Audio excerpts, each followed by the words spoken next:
Assalamualaikum warahmatullahi wabarakatuh. Bismillahirrahmanirrahim. Alhamdulillahirabbil alamin wa bihi nasta'in ala umuri dunya waddin. Wassalatu wassalamu ala asrofil anbiya'i mursalin sayyidina wa maulana Muhammadin wa ala alihi washabihi ajma'in, amma ba'du. Apa kabar anak-anakku semuanya? Kita jumpa lagi dalam pembelajaran peluang. Kali ini kita akan sama-sama belajar mengenai peluang yang bagian kedua. Setelah kemarin kita sudah mempelajari tentang apa itu peluang, kemudian ruang sampel, kemudian rumus peluang pun juga sudah, bahkan kita sudah latihan soal juga. Nah, untuk kali ini kita akan lebih masuk ke dalam mengenai peluang itu sendiri. Dan kita mulai pelajaran pertemuan kali ini dengan sama-sama kita membaca lafaz basmalah. Bismillahirrahmanirrahim. Baik, sebelum kita mulai, tolong anak-anakku sekalian tetap perhatikan protokol kesehatan dan juga jaga kondisi tubuh supaya kita bisa belajar dengan baik dan tetap fokus pada pembelajaran supaya bisa mencerna semua pembelajaran yang diberikan oleh Bapak Ibu Guru. Dan insya Allah dengan niat kita ibadah, ya, belajar adalah ibadah, insya Allah ilmu kalian akan berkah dunia dan akhirat. Amin ya robbal alamin. Kita lanjut kepada slide yang berikutnya.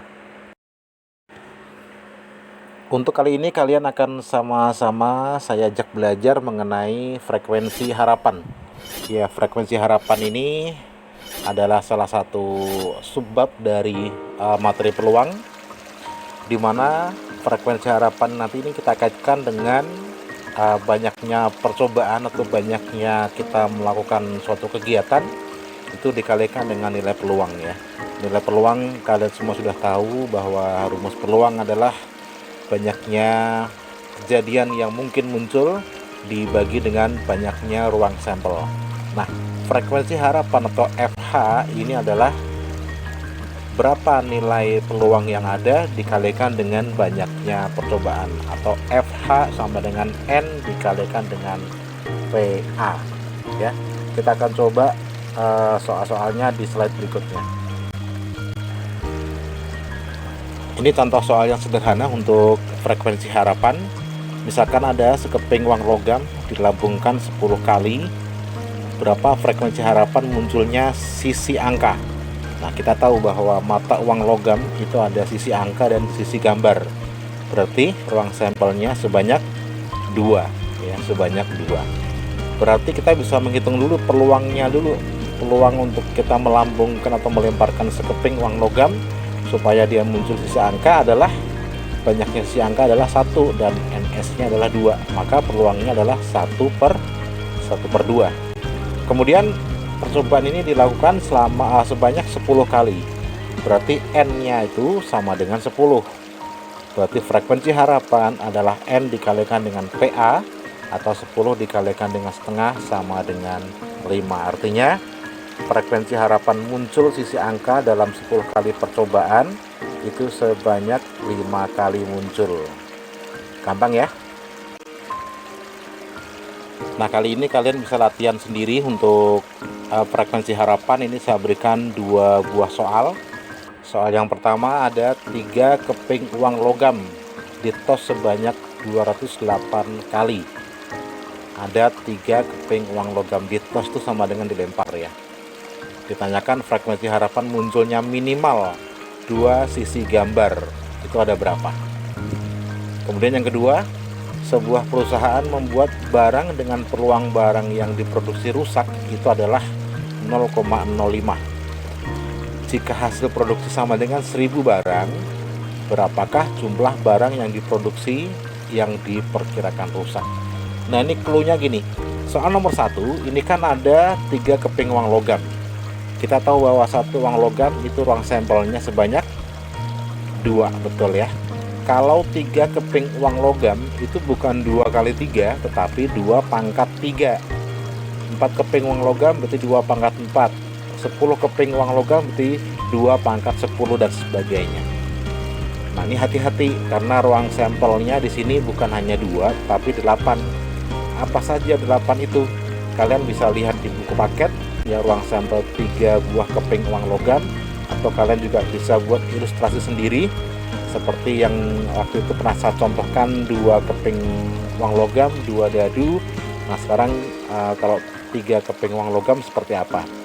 Di sini pertanyaannya adalah frekuensi harapan munculnya minimal 2 sisi gambar. Jadi nanti kan ada A, G, G dan sebagainya sebanyak ngalir 8. Nah yang muncul 2 sisi gambar atau 2G saja itu peluangnya berapa? Setelah ketemu peluangnya baru kamu kalikan dengan banyaknya percobaan, maka akan ketemu frekuensi harapan. Kalau yang kedua, barang yang diproduksi itu kan ada kemungkinan barangnya bagus dan barangnya rusak ya. Kalau barangnya rusak peluangnya adalah 0,05, maka peluang yang bagus itu berapa? Itu tinggal kamu cari saja. Nah pertanyaannya, berapakah jumlah barang yang diproduksi yang diperkirakan rusak? Yang ditanyakan yang rusak ya, itu saja. Jadi soalnya ini masih sangat mudah. Nanti jawabannya kita cocokin bersama-sama, mudah-mudahan jawabannya benar. Oke. Baik, kita teruskan ke materi berikutnya, yaitu kejadian majemuk. Namanya juga majemuk ya. Kalau majemuk itu berarti lebih dari 1 ya. Berarti kejadian majemuk adalah 2 atau lebih kejadian yang dioperasikan sehingga membentuk kejadian baru. Nanti yang akan kita bahas, pertama adalah peluang kejadian majemuk itu sendiri, kemudian peluang kejadian saling lepas, peluang kejadian saling bebas, kemudian peluang kejadian bersyarat. Nah, kejadian majemuk ini banyak sekali kasusnya dan itu sangat menarik untuk dipelajari. Maka kamu coba simak baik-baik keempat peluang ini, perbedaan dan persamaannya seperti apa, supaya kalian tahu ciri khas soal nanti harus menggunakan rumus yang mana. Itu kalian harus pahami materinya dari penjelasan berikutnya ini. Oke, peluang kejadian majemuk. Semisal ada 2 kejadian A dan B tidak saling lepas. Ya, ini kejadian majemuk itu kejadian yang tidak saling lepas.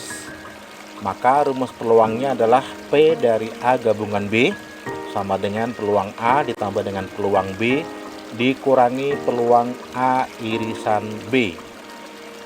Ya, saya ulangi. Rumusnya adalah P A gabungan B sama dengan peluang A ditambah dengan peluang B dikurangi dengan peluang A irisan B. Irisan itu adalah yang berada di antara 2 lingkaran pada ilustrasi gambar itu ya.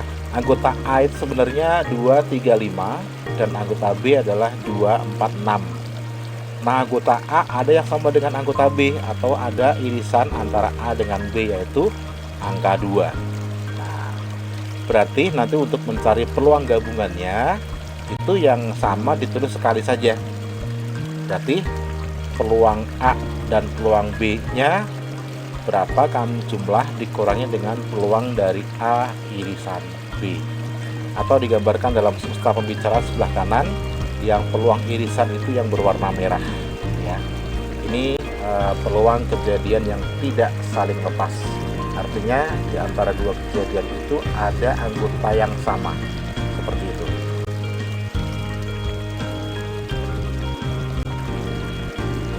Berikutnya peluang kejadian majemuk, yaitu peluang kejadian yang saling lepas ya. Tadi yang pertama kita sudah membahas peluang kejadian majemuk yang tidak saling lepas. Nah, sekarang kita akan membahas peluang kejadian majemuk yang saling lepas. Semisal ada 2 kejadian A dan B saling lepas, itu jika tidak ada satupun elemen A sama dengan elemen B, atau tidak ada irisan antara A dan B. Kalau diilustrasikan di gambar dari diagram Venn ini, anggota A dengan anggota B itu terpisah ya, tidak ada irisan di antara A dan B. Atau juga antara B dengan C yang di sebelah kanan semesta pembicaraannya itu, anggota A, anggota B dan anggota C ini tidak ada yang sama. Berarti ini dikatakan 2 kejadian yang saling lepas. Untuk 2 kejadian saling lepas, peluang salah satu A atau B itu terjadi dengan rumus P dari A gabungan B sama dengan peluang A ditambah dengan peluang B. tinggal dijumlah saja karena yang irisannya tidak ada. Yang ini berbeda dengan rumus yang pertama tadi. Oke, kita lanjut. Nah, ini kayaknya kita perlu berikan contoh dulu ya. Contoh dari peluang kejadian yang tidak sering lepas, rumus yang pertama tadi. Nanti biar nggak kebanyakan rumus, nanti kamu bingung ya. Jadi rumus ada, contoh ada gitu. Misalkan ada sebuah kartu diambil secara acak dari satu set kartu remi atau bahasa Jawanya kartu bridge. Jawanya. Kartu bridge itu semuanya ada 52 ya, ada warnanya warna hitam itu 2 macam, 2 gambar, dan warna merah itu 2 gambar. Warna hitam itu gambarnya adalah daun dan juga skop. Kalau warna merah itu wajik dan love. Nah, gitu. Tentukan peluang bahwa yang terambil adalah kartu hati atau kartu bergambar. Ingat-ingat, peluang yang terambil adalah kartu hati atau kartu bergambar. Kartu bergambar itu artinya bergambar kepala orang. Barangkali yang belum pernah lihat, boleh kamu searching di Google gambar kartu bridge atau kartu remi. Itu ada kartu king, ada gambar kepala raja, kemudian queen, ada gambar ratu, dan gambar jack ya. Jack itu kepala panglima. Jadi king, queen, jack atau K, K, G. Ini ada gambar ya, gambar kepala manusia. Nah, untuk kartu remi seluruhnya tadi ada 52, kemudian kartu hati atau kartu love ini ada 13. Banyaknya kartu bergambar itu ada 12. Dari mana taunya? Masing-masing jenis atau masing-masing seri, masing-masing gambar itu ada 4 gambar ya, ada 4 gambar dari masing-masing mempunyai kartu king, queen, dan jack. Jadi nanti kartu bergambar itu seluruhnya ada 12, 3 kali 4 ya, 4 macam, dan masing-masing macam itu ada 3 gambar kepala king, queen, dan jack. Jadi semuanya ada 12. Nah, kartu hati dan kartu bergambar itu dapat terjadi bersamaan, yaitu kartu king hati, queen hati, dan jack hati, sehingga A dan B ini tidak saling lepas karena ada irisannya. Bahasa gampangnya, jadi ada kartu hati yang bergambar, yaitu kartu hati bergambar king, bergambar queen, dan bergambar jack. Jadi A irisan B nya banyaknya ada 3. Nah, peluang terambil kartu hati atau bergambar adalah, ini kata atau saya bikin miring itu ada maksudnya ya. Jadi kalau P dari A gabungan B itu dibaca peluang A atau B gitu. Nah, rumusnya tadi yang pertama adalah PA tambah PB dikurangi dengan P dari A irisan B.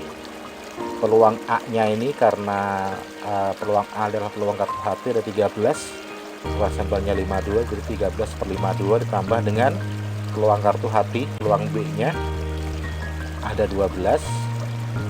Peluang kartu bergambar ya, peluang kartu bergambar ini ada 12, maka 12/52. Dan peluang irisannya kartu hati yang bergambar itu ada 3/52. Jadi jumlahnya sama dengan 22/52 atau dikecilin sama-sama dibagi dengan 2, yaitu 11/26. Wow, sangat mudah ternyata ya. Kelihatannya aja ribet, tapi sebenarnya sangat mudah sekali. Oke, soal yang kedua, ada soal peluang seorang mahasiswa lulus statistika adalah 2/3. Jadi peluang lulus statistika ada 2/3, atau ini disingkat PS nantilah. Dan peluang lulus matematika adalah 4/9, atau PM-nya sama dengan 4/9. Peluang sekurang-kurangnya lulus salah satu pelajaran tersebut adalah 4/5. Jadi peluang lulus statistika dan peluang lulus matematika irisannya itu adalah 4/5. Jadi peluang dari S irisan M itu sama dengan 4/5. Pertanyaannya, berapa peluang lulus kedua pelajaran tersebut?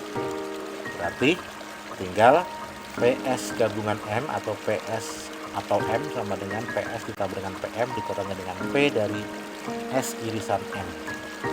Ya, tinggal dimasukin 2/3 tambah 4/9 dikurangi dengan 4/5. Penyebutnya samain dulu ya, penyebutnya kita samakan yaitu 45. Jadi nanti kalau dihitung hasilnya adalah 14/45. Ya, ini hanya menyamakan penyebut saja, saya rasa nggak ada masalah.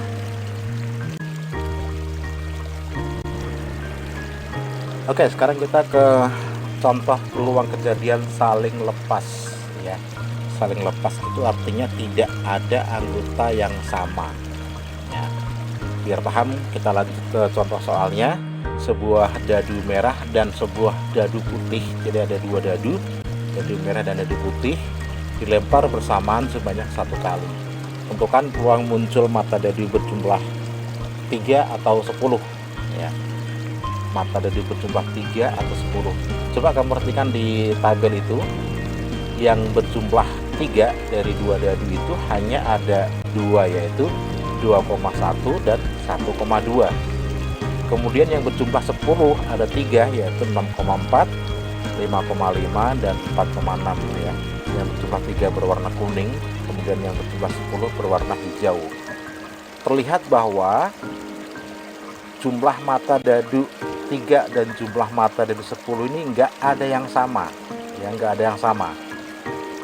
Kamu perhatikan sebelah kanan, yang berjumlah 3 itu kan ada 2 ya, yaitu 1,2 dan 2,1. Yang berjumlah 10 warna biru atau warna hijau lah ini harusnya, itu ada 6,4, kemudian 5,5 dan 4,6.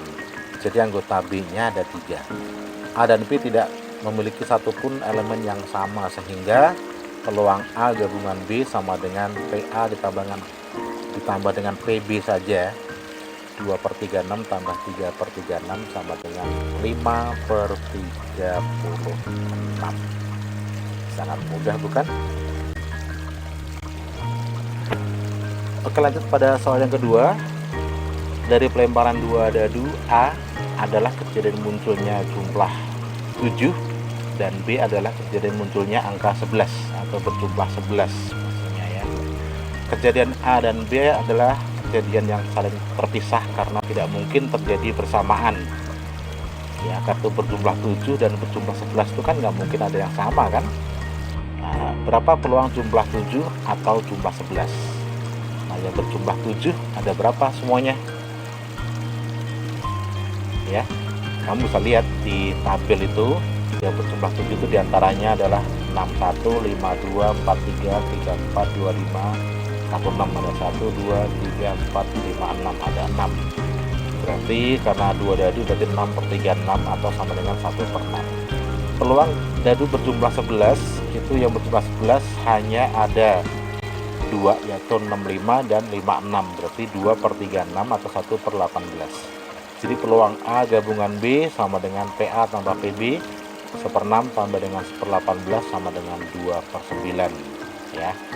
Jawabannya sama dengan 2/9. Sangat mudah sekali.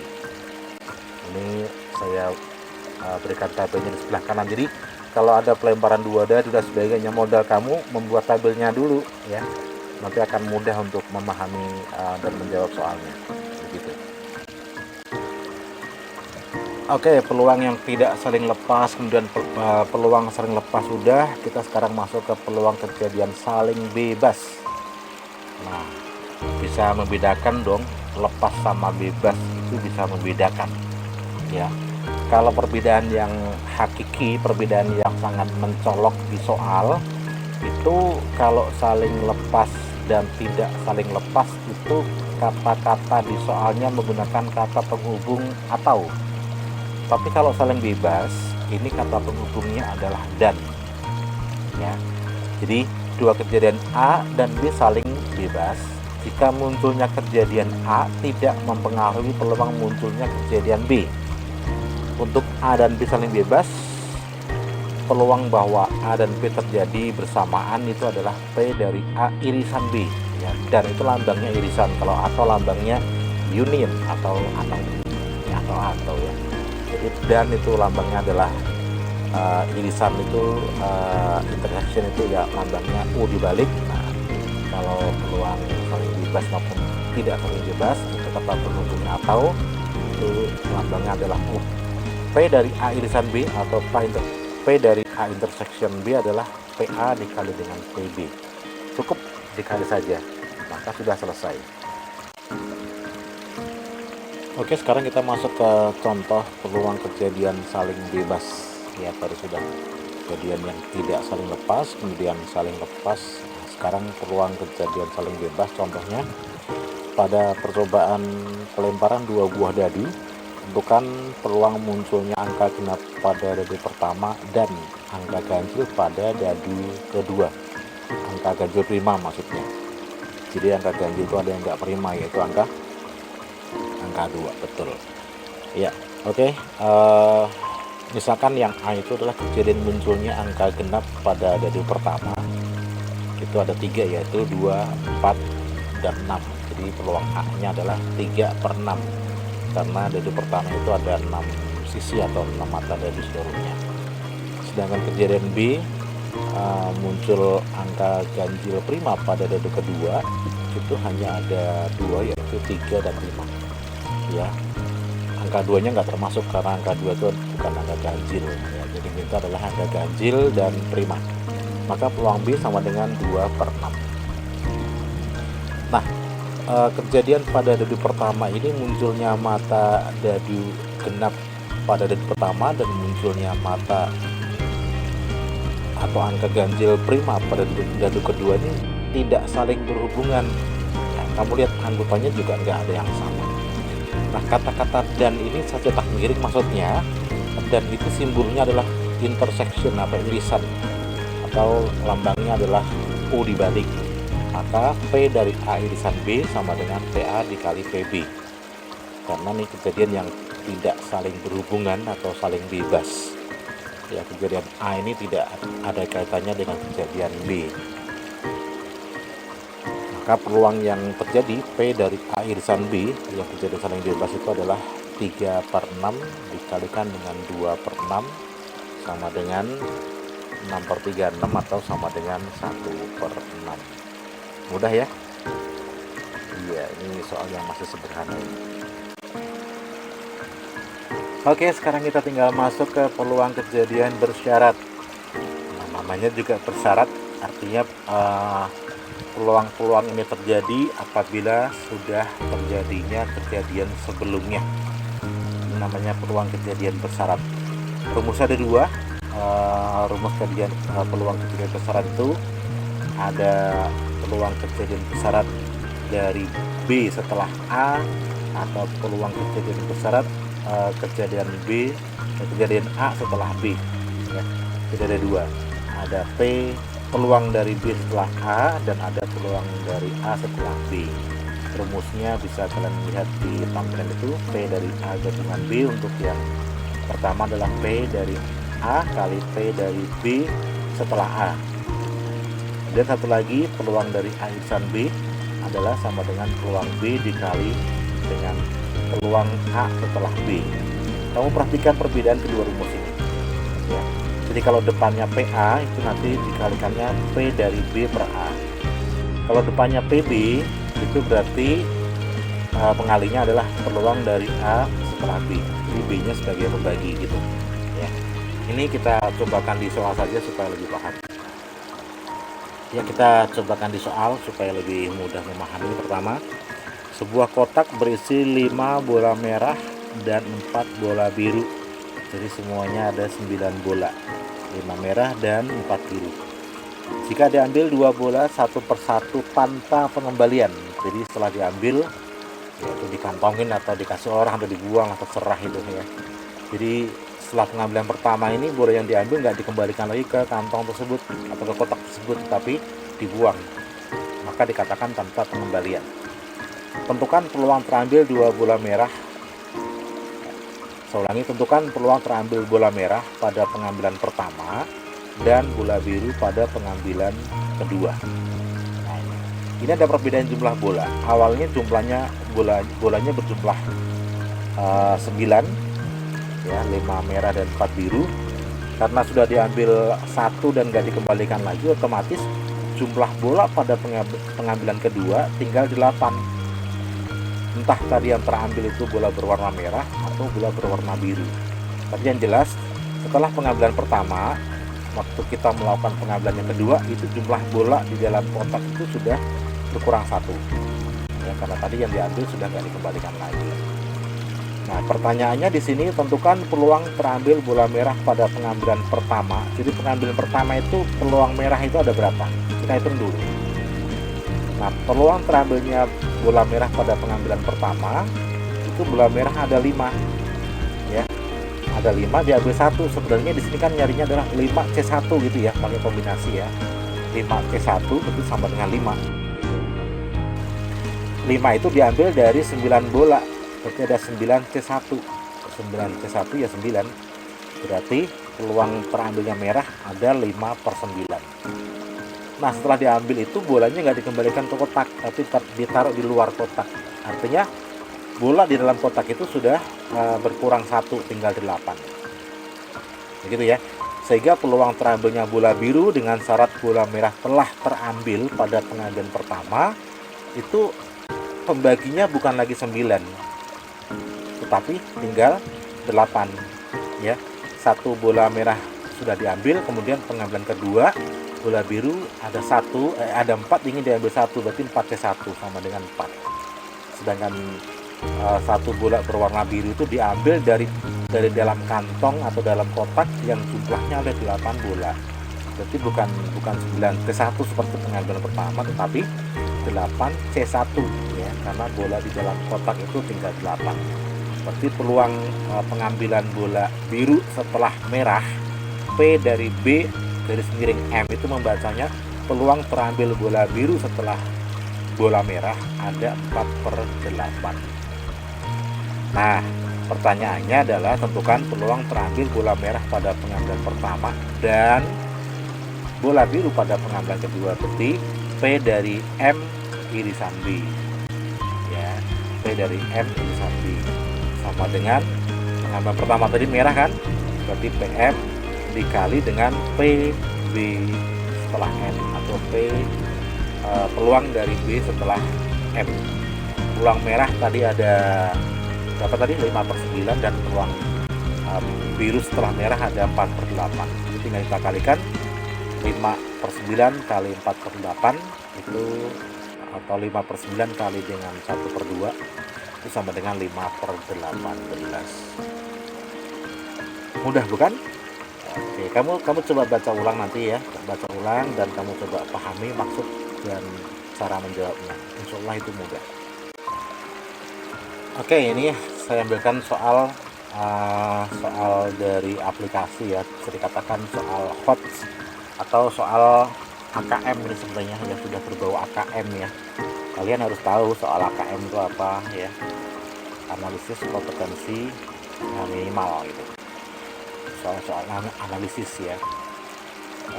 Sebuah perusahaan berencana memilihnya 2 kali. Sebuah perusahaan berencana memilih karyawannya untuk mengikuti pelatihan. Ada 5 calon pria, 3 dari bagian personalia dan 2 dari bagian EDP. 3 calon wanita ya. Jadi tadi ada 5 calon pria, 3 dari personalia dan 2 dari bagian EDP, entry data processing. Kemudian ada lagi 3 calon wanita, 1 dari bagian personalia dan 2 dari bagian EDP ya. Hitunglah peluang yang dipilih mengikuti pelatihan adalah pria dengan syarat dari bagian EDP. Saya ulangi, hitunglah peluang yang dipilih mengikuti pelatihan adalah pria dengan syarat dari bagian EDP. Ya, ini kamu pahami soalnya dulu dan pertanyaan. Ya, kita jawab. Misalkan A adalah kejadian terpilih mengikuti pelatihan dari bagian EDP. Pada bagian EDP terdapat 2 pria dan 2 wanita, total ada 4 orang. Jadi EDP kita pisah dulu. Atau EDP kita misalkan kayak kantong gitulah ya. Kantong ini isinya 2 pria dan isinya 2 pria dan 2 wanita. Jadi ada 4 orang itu di kantong EDP. Sehingga peluang terpilihnya dari EDP sebagai berikut. Ya, peluang A tadi sama dengan banyaknya orang dari EDP, pria dan wanita tadi ada 4, jadi 4/8, karena seluruhnya ada 8 calon kan, 3 calon pria dan 3 calon wanita. Jadi seluruhnya kita hitung peluangnya dulu 4/8 sama dengan setengah. Ini secara keseluruhan. Nah, kita belum bahas yang pria dan wanitanya. Kemudian S-nya itu kan jumlah semua karyawan. Kemudian B adalah kejadian terpilihnya pria mengikuti pelatihan, itu sama dengan 2 pria ya. Dari EDP ada berapa pria tadi? EDP ada 2 pria ya. Jadi 5 calon pria tadi, 3 dari personalia dan 2 dari bagian EDP. Jadi bagian EDP ini yang berpeluang terpilihnya pria itu ada sebanyak 2. Berarti A irisan B-nya ya, pria dan bagian dari EDP itu ada 2. Peluang dari A irisan B ya, peluang dari A irisan B sama dengan 2/8 ya, 2/8. Nah, ini sudah diketahui peluang A dan peluang dari A irisan B-nya. 2/8 itu kan sama dengan 1/4. Jadi peluang terpilihnya pria mengikuti pelatihan itu adalah P dari B setelah A ya, P dari B setelah A. Rumusnya kita balik ini dengan rumus yang pertama tadi. Kalau tadi kan P dari A irisan B sama dengan PA dikalikan P dari B setelah A gitu kan. Sekarang dibalik, P dari B setelah A itu sama dengan P dari A irisan B dibagi dengan peluang A atau dibagi dengan PA. Berarti peluang B setelah A atau PB setelah A adalah PA irisan B 1/4 dibagi dengan setengah ya, 1/4 bagi setengah itu sama dengan setengah ya, atau 1/4 kali 2, setengah itu sama dengan 0,5, sama aja.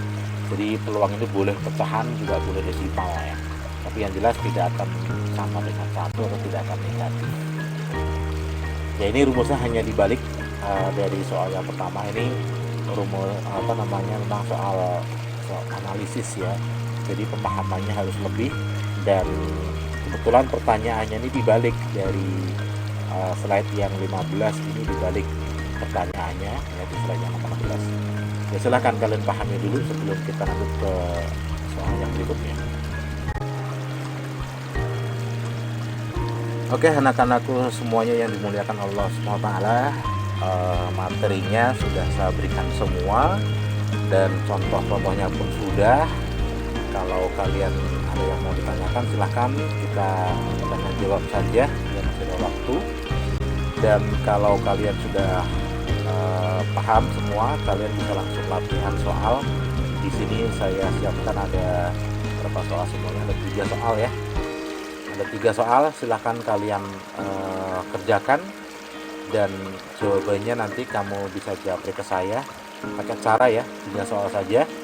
Dikerjakan, jangan besok-besok, diselesaikan hari ini juga. Kalau perlu sebelum jam 12 kamu sudah serahkan jawabannya ke saya. Jadi memang teknis belajar kali ini berbeda dengan yang sebelumnya. Yang sebelumnya itu setiap pertemuan ada tugas, kalian kumpulkan pada lambat hari Sabtu dan sebagainya. Kalau ini latihan enggak. Jadi latihan ini dikumpulkan pada hari yang sama. Jadi kalau saya berikan di hari ini, kamu ngumpulinnya besok, itu sudah enggak saya terima ya. Dan ini nanti akan masuk ke dalam penilaian. Oke, 3 soal ini kamu kerjakan dengan cara kemudian kamu foto, kamu kirim ke WA saya, atau boleh juga kamu email ke email saya ya. Saya rasa kalian sudah tahu email saya apa. Saya tunggu hari ini paling lambat jam 5 sore ya. Saya kasih keleluasaan tuh harus sampai jam 12, nggak apa-apa sampai jam 5 sore saya tunggu. Tapi selepas itu saya sudah tidak akan menerima jawaban kamu lagi, atau jawaban kamu yang kamu kumpulkan setelah jam 5 sore pada hari ini akan saya abaikan dan saya anggap kalian tidak mengumpulkan latihan soal ini. Oke, itu saja pertemuan kali ini. Mudah-mudahan kalian bisa memahaminya dan semoga ilmu yang kita pelajari bersama ini bisa membawa keberkahan dan bisa membawa manfaat dunia dan akhirat. Kita akhiri sama-sama dengan membaca hamdalah. Sampai sini saja, ada kurang lebihnya mohon maaf. Usikum wa nafsi bi taqwallah. Wassalamualaikum warahmatullahi wabarakatuh.